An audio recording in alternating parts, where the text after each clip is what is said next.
He's the former acting director of ICE. And he's also the president and CEO of Borders 911.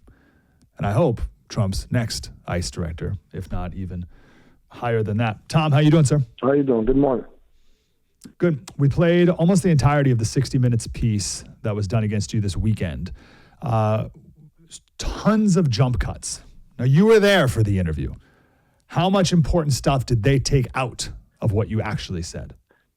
Oh, 95% of it. I was there for almost 2 hours. I mean, all the most important stuff, like the national security vulnerability, the sex trafficking, the fentanyl, all that stuff was left on the floor. I mean, they cut, they cut, and they want to talk about inhumane policies if Trump, was going to become president. They didn't talk about the national security issue. They didn't talk about the fentanyl issue. They didn't talk about the sex trafficking issue. And I talked about all of that. But, of course, they had their agenda, which, I expected. But I'm not going to refuse to talk to anybody. I'll get down, tell my story and give them the facts. And if they choose to ignore it, they choose to ignore it. But I'm not going to run away from the opportunity. Absolutely not. Man, no, that's good. But let's play a clip here. Can you just limit it to criminals and national security threat, though? Well, first of all, what about her? Can you just limit it to her high-pitched voice and also her just aghastness? Her face, her hands are on her face. She's just aghast at this monster that she's looking at. She can't believe the things you're saying, Tom. Well, I figured used to it because I've been saying it for a long time, and I'll be saying it loud and clear in January. We're going to enforce immigration law. That is our job, and the law is clear on this. And like another thing I said on the show, and it, of course didn't make the cut, was, you talk about how many billions of dollars this operation is supposed to cost. Well, how many billions of dollars we spend on hotel rooms and medical care and all the stuff the NGOs getting billions of dollars right now to take care of these people? There's actually be a cost savings to deport these people. And look, they've had the due process, right? They have the right to claim asylum. Okay. They have the right to see a judge. Okay. But you can't demand due process and at the end ignore the judge's order. Because if you do, if the judge's order doesn't mean anything, then what the hell are we doing? Just shut down the immigration court because obviously the orders don't mean anything anymore. Take the border patrol off the board because there's no consequence for entering illegally. No, this is a system in place. This is the laws of this country, and we're going to enforce them. And we can't pick and choose who we're going to enforce the law against. But someone's been here for 20 years, Tom. Been here for 20 years illegally. Bottom line is it's not okay to be in this country illegally. I told you that. Look, I didn't go 200 miles an hour to do that interview because it's against law. I don't lie on my taxes because I don't want to go to prison. It's not okay to enter this country illegally. It's not okay to ignore a federal judge's order. And you shouldn't be comfortable. If you're in the United States illegally, you shouldn't be comfortable. You shouldn't say, I got no issue here because you're in the United States in violation of federal law. You shouldn't be comfortable. You should be looking over your shoulder because you are here illegally. That's the way it's supposed to be. That's why we have immigration laws. It's not okay to enter this country illegally, which is a crime, and it's not okay to ignore a judge's order. We're going to be looking for you. Now, I made it clear, we will prioritize criminals' national security threats. But no one's off the table, because when you start taking people off the table, then you're never going to solve the crisis.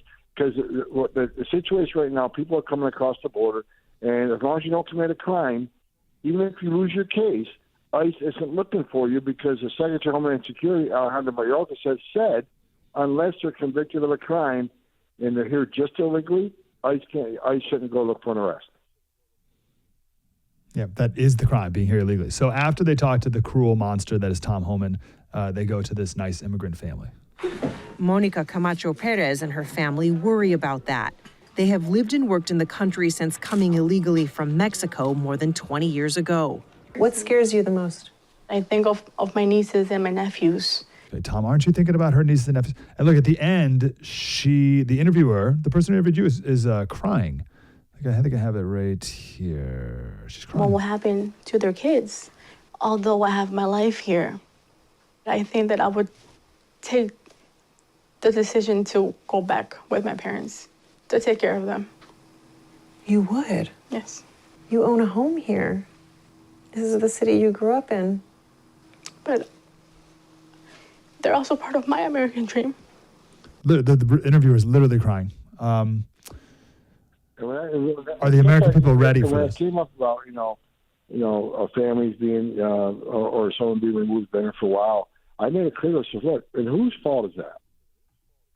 When they enter the country illegally and they choose to have a child, who put them in that position? Not Tom Homan, not President Trump, not the system.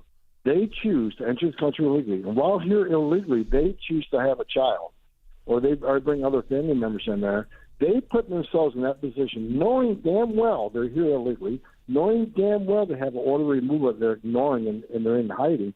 They put themselves in a position. This is their problem. They created it. They can deal with it. It's not Tom Homan's problem. We're going to, if the judge orders him removed, that's what's going to happen. I'm confident that Donald Trump is ready to do this. I'm confident that Tom Homan has the stones to do it.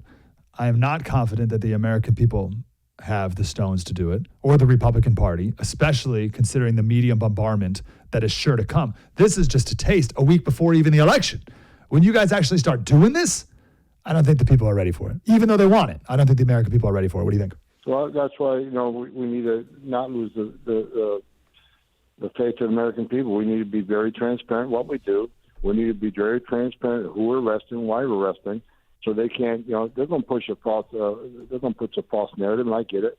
That's why I've been saying when this happens, we just got to be transparent. We got to have a weekly briefing. Here's who we arrested, and here's where we arrested, and here's who these people are.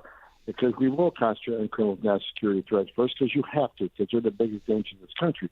But we're going to have to be very transparent in how we do this. As I explained to her, she kept bringing up all of these sweeps and these raids. I said, look, first of all, I don't use those terms. These are targeted enforcement operation. We know exactly where we're going, exactly who we're going to arrest. There's an operational plan that has to be approved by a supervisor.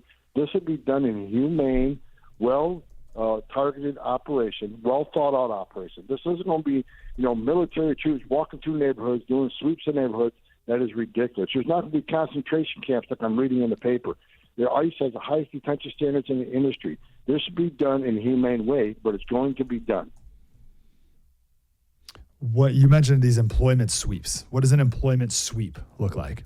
Look, Or you didn't use the word. You called it. You did not call it a sweep. What'd you call it? An employment? No, I said when they said, Steve Miller used the term sweep for raids, they're probably talking about, employment operations, because there's big employers that hire illegal aliens, not out of the goodness of their heart. They hire illegal aliens, they can work them harder, pay them less, and undercut their competition who has U.S. citizen employees.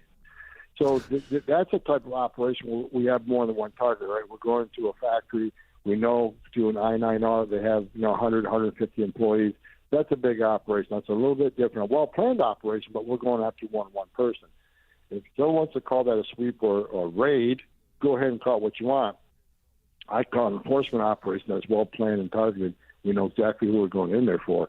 So that's the only thing I can relate to when they call it like a raid, which, again, I don't use, is when we do a large operation arresting a lot of people in one location. No, it's not. They're not using precise language, of course. They're using emotionally charged language to increase the sentimentality of the whole thing. Here's that 60 Minutes talking to some ICE agent. Take effect. I could say here in Maryland, we would never be able to resource or find that amount of detention, which would be our biggest challenge, right? And just the amount of money that would cost in order to detain everybody, it would be, at the Department of Defense level of financing. Okay, so here's this ICE guy who says it is impossible to do what you say you want to do. Well, he doesn't know what he's talking about. That's a field agent. He's never been, at a position to create policies and run nationwide operations. I have done it. I have been the director of enforcement removal operations. I oversaw, more than 11,000 officers. I was the director of ICE, where I oversaw 20,000 employees. I've run national operations. I know how to do this. There's a way to do this. He's just unfamiliar with it. I'm not going to blame a man because he's never been in that position. But look, the question I was asked many times for 60 Minutes. How much will this cost? How many people can you remove in a year? I said, you ask me questions I can't answer. How much money do I have? Is Congress going to open the purse strings up and let me buy more beds? Are we going to be able to increase the transportation contract?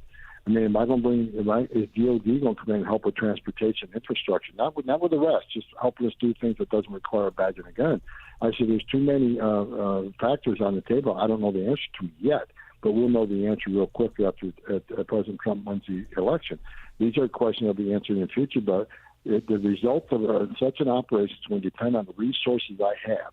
And let's hope Congress does things a little different this time and actually support President Trump the first 2 years in office, because none the last time they didn't. So we got to have Congress's support to help us open those purse strings and get this thing done.